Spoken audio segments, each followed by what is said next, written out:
Hello everyone, welcome to the third class of editorial reading. So इस class में हम try करेंगे कि जैसे रीडिंग कॉम्प्रिहेंशन आता है तो उसमें किस तरह से हम एक बार में अच्छे से रीड करके हर एक क्वेश्चन को प्रॉपर्ली सॉल्व कर पाएँ, भले ही वो क्वेश्चन टाइटल का हो या इन्फ्रेंस का हो या फिर और भी टाइप के कुछ ट्रू फॉल्स के आते हैं या फिर अब डायरेक्टली फैक्ट बेस्ड भी क्वेश्चन आते हैं। तो उस तरह के क्वेश्चन को किस तरह से हैंडल किया जा सकता है एक बार में प्रॉपर्ली रीड करने के बाद उस चीज़ को हम यहाँ पर सीखने की कोशिश करेंगे। So let's start with this. सबसे पहली चीज़ यहाँ पर क्या है, एक यहाँ पे हेडिंग दी है इन्होंने, much in a name. Okay, तो जब भी एक टाइटल होता है किसी भी आर्टिकल का या फिर किसी भी पैराग्राफ का, वो मेक श्योर करता है कि वो हर एक चीज़ उस आर्टिकल के अंदर कवर कर दे, यानी ये चीज़ जो है वो जस्टिफाई करना चाहिए जो भी राइटर अब लिखने वाला है इसके आगे। So much in the name, so much का मतलब क्या होता है कि बहुत ज़्यादा या फिर एक लिमिट तक बहुत ज़्यादा क्वान्टिटी में, और इन द नेम इसका मतलब क्या हुआ टोटल कि इस नाम में बहुत कुछ है। ठीक है, सो देयर इज़ अ इस चीज़ को जस्टिफाई करने वाला है अभी राइटर कि ये नाम क्यों इंपॉर्टेंट है। ओके, सो यहाँ पे हम आगे शुरू करते हैं। Minister Ashwini Kumar Choubey's proposal to rename Corbett national park ignores the reserve's rich history. So यहाँ पर एक मिनिस्टर की बात की गई है, अश्विनी कुमार चौबे। उन्होंने प्रपोजल दिया है, यानी कुछ प्रपोज किया है कि कुछ करना चाहिए, कुछ चेंजेस लाने चाहिए। तो वो क्या बोला उन्होंने, टू रीनेम। तो उन्होंने क्या प्रपोज किया है, to rename the Corbett national park. तो कॉर्बेट नेशनल पार्क जो है उस चीज़ उसका नाम जो है चेंज करने का प्रपोज किया है। और इसके बाद क्या बोला है, इग्नोर्स, यानी ये जो प्रपोजल है इसका ये इग्नोर कर रहा है the reserve's rich history. Reserve की जो रिच हिस्ट्री है उस चीज़ को इग्नोर कर रहा है यहाँ पर। ओके, सो यहाँ पर इन्होंने एक इंट्रोडक्शन दे दिया, शॉर्ट इंट्रोडक्शन कि किस बारे में बात करने वाले हैं। यहाँ पर हम कॉर्बेट नेशनल पार्क के बारे में बात करने वाले हैं, जिसके बारे में रिसेंटली अश्विनी कुमार चौबे एक मिनिस्टर हैं जिन्होंने ये प्रपोज किया है कि इसका रीनेम करना चाहिए। और ये क्या इग्नोर कर रहा है, यानी बेसिकली जो राइटर है उसको ये चीज़ पसंद नहीं है या फिर इस टाइम पे इस चीज़ के बारे में नेगेटिव बातें हो रही हैं, तो इस चीज़ को वो जस्टिफाई करेगा कि क्यों ये चीज़ गलत है यहाँ पर। Okay, let's start with this. In 1936 India's first national park was renamed after Malcolm Hailey. So 1936 में इंडिया का पहला जो नेशनल पार्क था was named after Malcolm Hailey. Was named after का मतलब क्या होता है कि किसी के बेस पे नाम रखना। ओके, तो मैल्कम हेली के नाम पे हमने इंडिया का पहला जो नेशनल पार्क था वो बनाया था। The then governor of the united provinces, यानी कि मैल्कम हेली कौन था, यहाँ पे कॉमा दिया गया है, यानी कि उस द देन यानी उस टाइम की एक गवर्नर थी वो यूनाइटेड प्रोविंस की। यूनाइटेड प्रोविंस उस टाइम पे इंडिया के जो पार्ट्स थे जहाँ पे ब्रिटिशर्स रूल करते थे उसको यूनाइटेड प्रोविंस बोलते थे। तो मैल्कम हेले वहाँ का गवर्नर था। सो ये चीज़ एक फैक्ट के रूप में पूछ सकते हैं आरसी में कि इंडिया का पहला नेशनल पार्क किसके नाम पे था, मैल्कम हेली के नाम पे, और ये कब किया गया था, 1936 में। Right now after independence it was renamed Ram Ganga after the river that flows through the park. So independence के बाद, देश को आज़ादी मिलने के बाद, इसको नाम चेंज कर दिया गया था एंड उसको नाम रखा गया राम गंगा। और फिर उन्होंने क्या दिया है, एक कॉमा दिया है वापस से। तो कॉमा क्यों दिया है, ताकि ये बता सकें कि रामगंगा है क्या। जैसे यहाँ पे मैल्कम हेली कौन था ये बताया उन्होंने कि ये गवर्नर थे, जैसे रामगंगा क्या है उसके आगे बताने के लिए उन्होंने कॉमा दिया। तो कॉमा के बाद क्या लिखा है, after the river that flows to the park, यानी रामगंगा नाम का एक जो रिवर पार्क के थ्रू जो फ्लो करता है उसका नाम है रामगंगा। इसी के नाम पे उन्होंने इस पार्क का नाम दे दिया था, यानी इंडिया का पहला जो नेशनल पार्क था उसका पहले नाम था मैल्कम हेली एंड देन बाद में आ गया उसका नाम रामगंगा। ऑलराइट, इन 1956 अब जो चेंजेस, यानी ये सबसे पहली चीज़ 1936 में हुआ, फिर इंडिपेंडेंस में हुआ, अब 1956 में कुछ नया हुआ। The protected area was rechristened once again after Jim Corbett. Okay, तो यहाँ पे हमें क्या दिख रहा है कि 1956 में ये जो प्रोटेक्टेड एरिया था, ऑब्वियसली नेशनल पार्क के बारे में बात करना है, प्रोटेक्टेड एरिया उसको नेशनल पार्क है यहाँ पर, उसको री-क्रिश्चियन किया गया once again after Jim Corbett. तो यहाँ पर एक नया वर्ड मिलता है हमें, री-क्रिश्चियन। लेकिन यहाँ पे हमें थोड़ा सा एक आइडिया लग रहा है कि यहाँ पर जब भी हम बात कर रहे थे किसी का, तो हमेशा हम नेम की बात कर रहे थे, रीनेम नेम। तो हो सकता है कि री-क्रिश्चियन जो उन्होंने बोला कि आफ्टर जिम कॉर्बेट, और हमें पता भी है कि जिम कॉर्बेट नेशनल पार्क है इंडिया में, तो हो सकता है कि री-क्रिश्चियन का मतलब नेम ही होता है, किसी चीज़ का नाम रखना या फिर रीनेम करना। तो इस चीज़ को हमने यहाँ पे समझा। तो एग्जाम में जैसे आ सकता है कि what is the synonym of rechristen, तो वहाँ पर हम एक, अगर हमें इस वर्ड का आइडिया नहीं भी है तो हम एक सेंस के थ्रू हम सोच सकते हैं कि इसका मीनिंग क्या हो सकता है। ओके, सो यहाँ पे हम चेक भी कर लेते हैं इसका मीनिंग। So rechristen is a Christian ceremony in which a baby is made a member of Christian church and is officially given a name. Okay, so यहाँ पे दिया हुआ है ना कि यहाँ पे ऑफिशियली गिवन अ नेम, यानी किसी चीज़ का नेम करना, तो उसको री-क्रिश्चियन कहा जाता है। इस वर्ड को भले ही उन्होंने चर्च में यूज़ करते हैं नॉर्मली, बट यहाँ पे राइटर ने थोड़ा सा लिबर्टी लेके उसको नॉर्मली यूज़ कर लिया है इस केस में, तो कोई इसमें इशू नहीं है। बट हम ये चीज़ ध्यान रखेंगे कि इस पैराग्राफ में री-क्रिश्चियन को जो है उन्होंने रीनेम के थ्रू रीनेम जैसा यूज़ किया गया है। यहाँ पर रीनेम इसका मीनिंग है यहाँ पर। नाउ नेक्स्ट क्या है, आफ्टर जिम कॉर्बेट, और फिर जिम कॉर्बेट के बाद में कॉमा, जैसे यहाँ पे मैल्कम हेली के वाला कॉमा था, जिम कॉर्बेट के बाद कॉमा क्या है, द हंटर टर्न नेचुरलिस्ट, यानी जिम कॉर्बेट पहले हंटर थे, फिर टर्न हो गए इनटू अ नेचुरलिस्ट। नेचुरलिस्ट होता है जो नेचर की हिस्ट्री पढ़ता है या फिर नेचर के बारे में पढ़ता है, वाइल्ड लाइफ के बारे में पढ़ता है, उसको नेचुरलिस्ट कहते हैं। तो जिम कॉर्बेट पहले हंटर थे, पहले शिकारी थे और फिर अब वो नेचुरलिस्ट बन गए। Whose name had by then, यानी इनका किसका नाम, जिम कॉर्बेट का नाम, बाई देन यानी उस समय तक, became part of the forest लोर, यानी उस समय तक जो फॉरेस्ट की जो हिस्ट्री थी, लोर का मतलब होता है एक तरह की हिस्ट्री या फिर लेगेसी टाइप का, तो मीनिंग देख लेते हैं यहाँ पे, बॉडी ऑफ ट्रेडिशन। तो एक तरह का ट्रेडिशन जो है वहाँ पे फॉरेस्ट का उसका पार्ट बन चुके थे जिम कॉर्बेट का नाम। तो ऑब्वियसली बात है, इसका मतलब है कि जिम कॉर्बेट उस टाइम पे इस पार्क में काम कर रहे होंगे या फिर इस पार्क में अपना कंट्रीब्यूशन दे रहे होंगे, जिसकी वजह से उनका नाम जो है वो एक पार्ट बन गए थे इस फॉरेस्ट के। और यहाँ पर एक डैश लगाया गया है, यानी इस चीज़ को अब एक्सप्लेन करने वाला है ये फॉरेस्ट लोर, क्यों ऐसा हुआ, क्यों उनको ऐसा बताया गया। A rare instance of a public place being named for an Englishman after independence. तो यहाँ पर उन्होंने क्या बोला, 1956 तक तो हमें इंडिपेंडेंस मिल चुका था, लेकिन जिम कॉर्बेट को जो हमने रीनेमिंग किया, हमारा रामगंगा नेशनल पार्क को जिम कॉर्बेट, ये एक बहुत रेयर इंस्टेंस था कि हमने किसी एक पब्लिक प्लेस को बीइंग रीनेम किया फॉर एन इंग्लिश मैन, अंग्रेज के नाम पे हमने किसी पब्लिक प्लेस को इंडिपेंडेंस के बाद हमने रीनेम किया आफ्टर इंडिपेंडेंस। ये एक बहुत ही रेयर इंस्टेंस है, इस तरह का ऐसा शायद ही कभी हुआ होगा। तो उन्होंने इस तरह से लिखा हुआ है कि जिम कॉर्बेट जो है उस फॉरेस्ट का नाम बन गया था उस टाइम पे। आगे क्या दिया है, now union minister of the state for environment Ashwini Kumar Choubey, यहाँ पे कॉमा दिया हुआ है एंड कॉमा खत्म किया गया है, यानी union minister of the state for environment कौन है, Ashwini Kumar Choubey, has proposed that the park do away with its association with the Englishman. तो उन्होंने क्या प्रपोज किया है कि जो पार्क है वो डू अवे कर दे। डू अवे का मतलब होता है एंड करना। तो जब भी हम यूज़ करते हैं डू अवे, यानी किसी चीज़ को हम खत्म करना चाह रहे हैं, तो उन्होंने क्या प्रपोज किया है कि हम इस चीज़ को एंड कर दें कि पार्क का जो एसोसिएशन है द इंग्लिशमैन यहाँ पे कौन है, जिम कॉर्बेट। तो अश्विनी कुमार चौबे जी ने क्या कहा है कि आप जो है इसका जो नाम रखा गया है पार्क का, on the name of an Englishman, एक अंग्रेज के नाम पे जिम कॉर्बेट, उस चीज़ को चेंज कर दिया जाए। लास्ट वीक, पिछले हफ्ते, Choubey reportedly noted in its visitors book that he preferred the name Ramganga national park. So यहाँ पर क्या बोला गया है कि लास्ट वीक ऐसी रिपोर्ट्स आई हैं कि जो चौबे ये शायद घूमने गए होंगे जिम कॉर्बेट, तो विजिटर्स बुक आती है वहाँ पर, किसी जैसे हम इंडिया गेट पे जाते हैं तो वहाँ पे एक विजिटर्स बुक रहता है जहाँ पे आप अपना फीडबैक लिख सकते हैं, या फिर जो VIPs जो जाते हैं वो अपना फीडबैक लिखते हैं, एक्सपीरियंस शेयर करते हैं। तो उन्होंने उस विजिटर बुक में क्या शेयर किया कि वो प्रेफर करते हैं कि रामगंगा नेशनल पार्क इसका नाम रखा जाए, जो कि पहले नाम था। Now the Uttarakhand government has reportedly opposed Choubey's proposal. अब यहाँ पे उत्तराखंड गवर्नमेंट क्यों आया, क्योंकि जिम कॉर्बेट उत्तराखंड में है, तो उत्तराखंड गवर्नमेंट ने क्या कहा है कि वो अपोज कर रहे हैं, इस चीज़ के सपोर्ट में नहीं है कि जो उन्हें चौबे जी ने जो प्रपोजल किया है। बट द मिनिस्टर्स रिमार्क, लेकिन जो यहाँ पे मिनिस्टर्स कौन है, मिनिस्टर्स यानी ये चौबे का जो रिमार्क है, हैव ड्रॉन जस्टिफाइबल आउटरीच। तो उत्तराखंड गवर्नमेंट ने तो इसको अपोज किया है, लेकिन काफ़ी हद तक इसको बाकी लोगों ने भी अपोज किया है इस तरह से, जस्टिफाइबल आउटरीच है यानी लोग इसके खिलाफ हैं। And stoked fears of a replay, यानी एक तरह का वापस से ये हो सकता है रीप्ले, यानी कि कोई चीज़ दोहराना, of the BJP governments name changing स्प्री in the realm of conservation. तो यहाँ पर क्या है कि जो इन्होंने प्रपोज किया है, इसकी वजह से जो इन्होंने रिमार्क दिया, मिनिस्टर ने जो प्रपोज किया कि आप रामगंगा नेशनल पार्क कर दो इसकी वजह से काफ़ी लोगों ने अपोज किया इस चीज़ को। और जो बीजेपी गवर्नमेंट का एक नेम चेंजिंग स्प्री है, यानी उनको जो नाम चेंज करते रहते हैं बार बार, उस चीज़ का ही ये एक पार्ट बन जाएगा, इस तरह से लोगों ने सोचा, in the realm of conservation. Okay, so realm ऐसा वर्ड है जिसका मीनिंग एक तो होता है कि कोई किंग या फिर क्वीन का जो शासन होता है, उस चीज़ को हम रियल्म बोलते हैं। बट यहाँ पर किस तरह से यूज़ किया गया है वो एक बार हम चेक कर लेते हैं।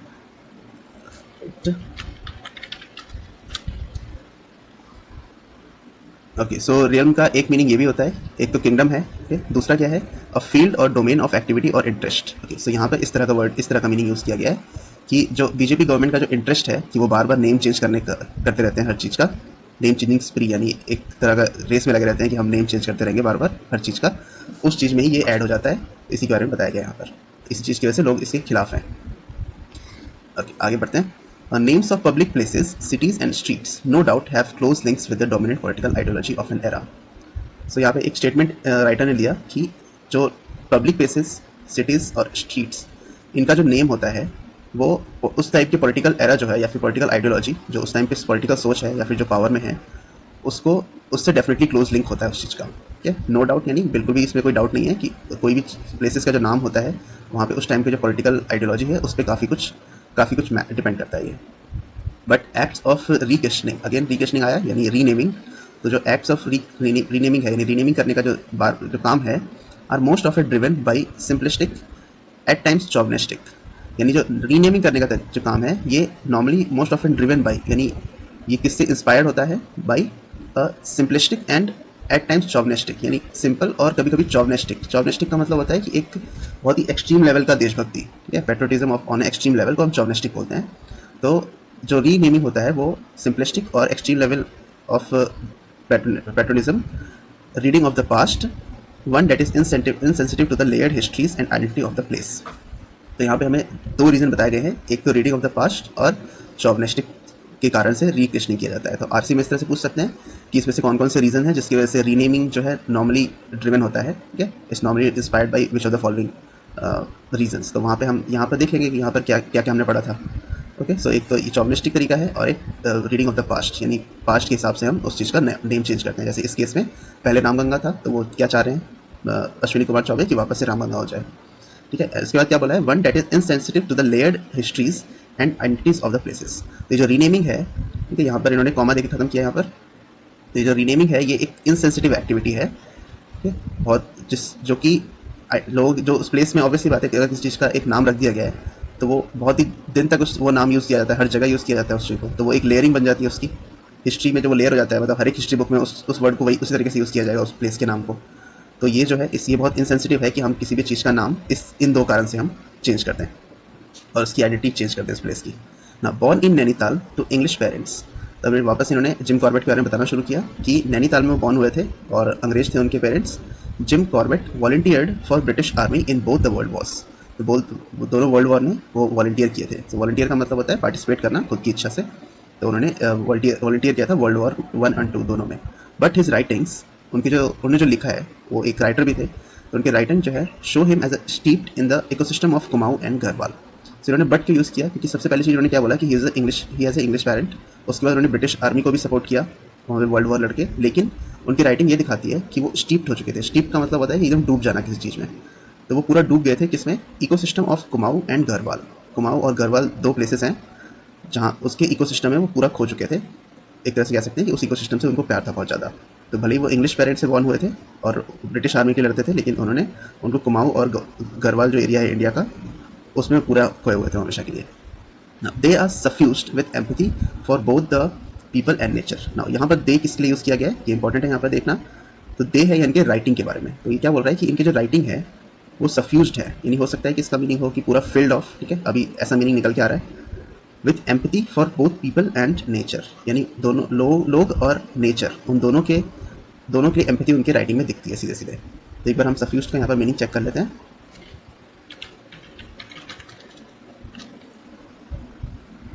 ओके, सो सफ्यूज्ड ग्रेजुअली स्प्रेड थ्रू और ओवर, स्प्रेड ओवर। ओके, सो काफ़ी मतलब उनकी राइटिंग में जो है ये पूरा इस तरह से हम दिखता है कि हर जगह वो लोगों से प्यार और इकोसिस्टम से प्यार, नेचर से प्यार उनका बहुत ज़्यादा है।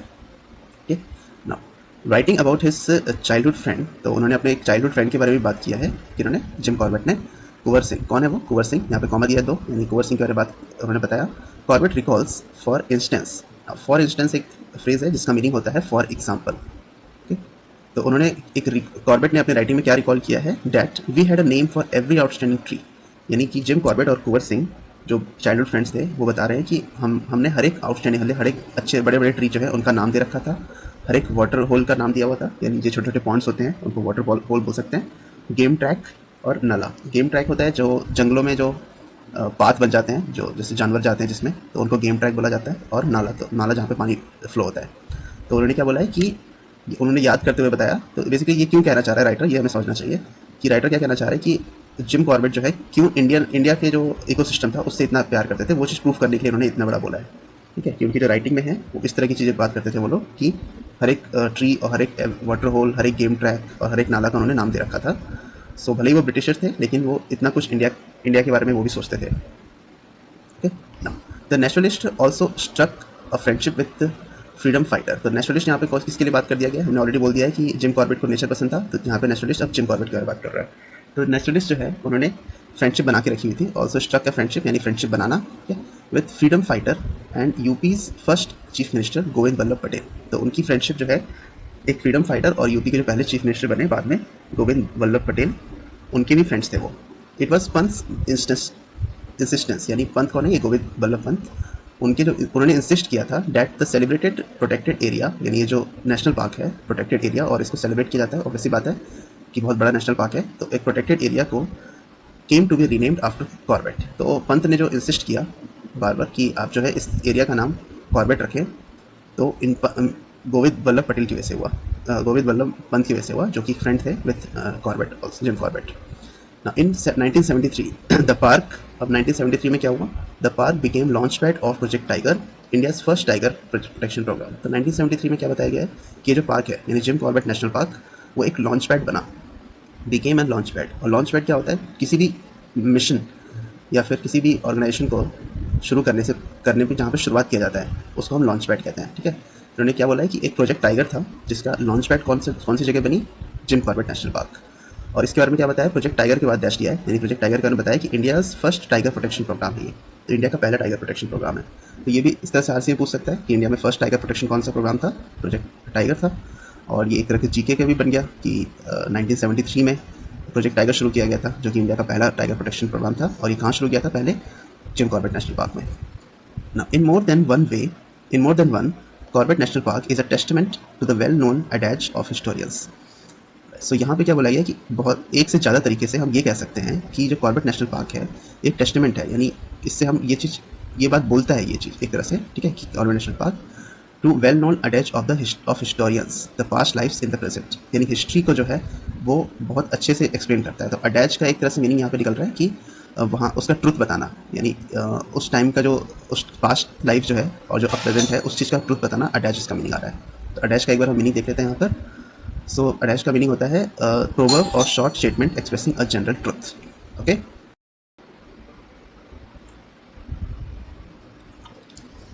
Now in and around the forest of Uttarakhand, यानी कि इन एंड अराउंड यानी फॉरेस्ट के आसपास और उत्तराखंड के फॉरेस्ट के अंदर गेस्ट हाउस, और ये कौन से फॉरेस्ट की बात कर रहा है, ऑब्वियसली बात है जिम कॉर्बेट नेशनल पार्क के बारे में।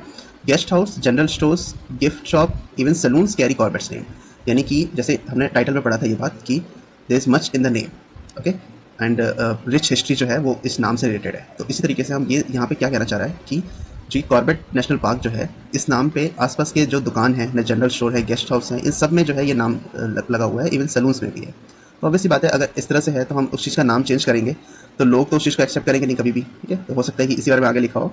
तो it's in this legacy that late Uttarakhand forest minister Harak Singh Rawat. तो ये जो लेगेसी बन गई है, अब कॉर्बेट का नाम जो है वो एक लेगेसी बन गया उस एरिया में कि हर एक दुकान और हर एक चीज़ जो है वहाँ की कॉर्बेट के नाम पे बन रही है। तो इसकी वजह से जो है उत्तराखंड के forest minister led Uttarakhand forest minister, यानी उत्तराखंड के फॉरेस्ट मिनिस्टर हरक सिंह रावत को उन्होंने क्या किया, to say that it would be impractical to change the name of the park. तो ये ऑब्वियसली बात है, ये बहुत ही इम्प्रैक्टिकल होगा कि हम उस पार्क का नाम चेंज कर दें, क्योंकि वहाँ के आसपास के सब कुछ जो लोगों के अंदर है वो एक लेगेसी बन चुकी है, लोग अपने दुकान का नाम, हर एक चीज़ का नाम इसी के नाम पे रखते हैं। He also added that Corbett was a legend, और उन्होंने एक और बात इन्फॉर्म की है कि कॉर्बेट जो है एक लेजेंड थे एंड नेशनल प्राइड थे। ही वॉज अ लेजेंड और नेशनल प्राइड। अ मैसेज, अब यहाँ पे एक डैश लिखा है तो इसके बारे में इन्फॉर्मेशन दी होगी। A message that his colleague and his party would do well to heed. तो इन्होंने क्या बोला कि जो मैसेज दिया इन्होंने हरक सिंह रावत ने कि ही वॉज अ लेजेंड और also he was a national pride, तो ये एक मैसेज है टू हिज कलीग्स, यानी उसके अपने जो हरक सिंह रावत के जो अपने पार्टी मेंबर है, यानी जो जैसे इन्होंने अभी बात किया है कि अश्विनी कुमार चौबे ने वो ये बीजेपी के थे, तो उन्हीं के पार्टी के हो गए हरक सिंह रावत, तो उनके कलीग हैं वो एक तरह से, कलीग यानी जो काम में अपने पार्टनर होते हैं, और उसकी जो पार्टी है उनके लिए हीड का मतलब होता है कि अटेंशन देना, ठीक है। तो एक तरह से इनकी जो ये दो बातें इन्होंने कही, जो मैसेज दिया इन्होंने कि ही वॉज अ लेजेंड और नेशनल पार्क, तो वो एक उस चीज़ पे इनके कलीग और उनके पार्टी को अटेंशन देना चाहिए क्यों उन्होंने ऐसी बात कही है, क्योंकि ये लेगेसी है वहाँ की। तो इस तरह से हम जब अगर रीड करेंगे इस पैराग्राफ को अच्छे से, तो हमें एग्जैक्टली हमें पता होगा कि कौन सी बात कहाँ पे कही गई थी। तो जब हम क्वेश्चंस पढ़ेंगे आरसी के तो तुरंत हमें पता चल जाएगा कि कहाँ से चेक करना है उसका आंसर और कहाँ पे फाइनलाइज करना है कि ओके इसका आंसर ये होने वाला है। और काफ़ी कुछ याद भी हो गया है, एक तरह से एक स्टोरी की तरह हमें याद हो चुका है ये पैराग्राफ, क्योंकि अगर हमने डिटेल में पढ़ते हैं तो हमें वापस से पढ़ने की जरूरत पड़ती है। फिर वो क्वेश्चन में, जैसे क्वेश्चन के कोई भी टाइप हो आरसी में, उस टाइप की आप आराम से उस चीज़ को आराम से हम सॉल्व कर सकते हैं। ओके, सो एक बार हम इसमें जो नए वर्ड मिले हैं उसको एक बार अच्छे से देख लेते हैं ताकि हमें थोड़ा अच्छे से आइडिया हो जाए। सो सबसे पहले हमने देखा था क्रिश्चनिंग। सो क्रिश्चनिंग का हमें पता है एक मीनिंग होता है कि क्रिश्चियन चर्च में जो है बेबी को नाम देना, उसको हम क्रिश्चनिंग कहते हैं। एंड नॉर्मली ऐसे भी यूज़ कर सकते हैं अगर किसी चीज़ का नाम दे रहे हैं तो उसको हम क्वेश्चनिंग कह सकते हैं। ओके, नेक्स्ट वर्ड इज लोर। सो लोर इज़ अ वर्ड जिसका मीनिंग है a body of traditions and knowledge, यानी बहुत सारे ट्रेडिशन कहीं किसी एरिया में है या फिर किसी जगह का है तो उस चीज़ को हम लोर बोलते हैं। लेजेंड्स हो गया, स्टोरीज हो गए, इस तरह की जो चीज़ होती है वो लोर के अंदर आती है। ओके, और इसका यूजेस भी हम एक बार जानते, इसका यूजेस भी एक बार देख लेना चाहिए यहाँ पर कि किस तरह से यूज़ किया गया था ना। रियल्म, रियल्म का दो मीनिंग होता है, एक तो किंगडम होता है, ठीक है, ये तो नॉर्मली सबको पता ही होता है, और सेकंड क्या होता है, अ फील्ड और डोमेन ऑफ एक्टिविटी और फिर इंटरेस्ट। ठीक है, जैसे अ रियल्म ऑफ अप्लाइड केमिस्ट्री, जैसे यहाँ पर उन्होंने यूज़ दे दिया है। तो एक अप्लाइड केमिस्ट्री में अगर किसी का इंटरेस्ट है तो वो इस तरह से कह सकता है। ठीक है, तो एक कोई इंटरेस्ट का जो डोमेन है, इंटरेस्ट का कोई फील्ड है या फिर एक्टिविटी है तो उसको हम रियल्म बोलेंगे। Next is stoked. So stoked means excited या फिर euphoric. When they told me I was on a team I was stoked, यानी जैसे मैंने सुना कि मैं टीम में सेलेक्ट हो चुका हूँ मैं बहुत ज़्यादा एक्साइटेड हो गया। ओके, बहुत यूफोरिक यानी खुश होना, बहुत खुश हो गया या एक्साइटेड हो गया, उसको हम स्टोक्ड यूज़ करते हैं ना। स्टीप, स्टीप मतलब किसी चीज़ में एकदम डुबा देना, सोक करना, भिगोना, मॉइस्चन करना, यानी किसी चीज़ में अगर डूब जाते हैं, जैसे पढ़ाई में कोई डूब जा रहा है तो वहाँ पे स्टीप वर्ड यूज़ कर सकते हैं हम लोग। ओके, नेक्स्ट क्या है, अटैच। सो अ प्रोवर्ब और a short statement expressing a general truth, यानी कि कोई जनरल ट्रूथ बताने को हम अटैच बोलते हैं। ठीक है, the old attach out of site of mind. Okay, ये तो काफ़ी अच्छा एक्सप्लेनेशन एग्जाम्पल लिए। सो बस बेसिकली जो है कोई भी जनरल ट्रूथ अगर हम एक्सप्लेन करना चाह रहे हैं तो वहाँ पर हम अटैच वर्ड को यूज़ कर सकते हैं उस टाइम पे। Okay, attach. नेक्स्ट क्या है, हीड। हीड का मतलब है कि किसी चीज़ को, जैसे हमें पता है टू पे हीड टू, किसी चीज़ को अटेंशन देना। ठीक है, किसी चीज़ को अटेंशन देना या फिर किसी चीज़ को नोटिस करना, उसको हम हीड बोलते हैं। रियल्म, ओके, हमने देखिए ये। सफ्यूज़, ओके, सो सफ्यूज़ हमने वहाँ पे पढ़ा था।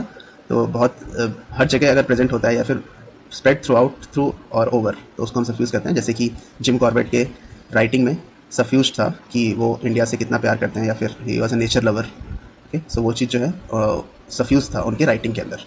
Okay, so this is the end of the video. Thank you very much.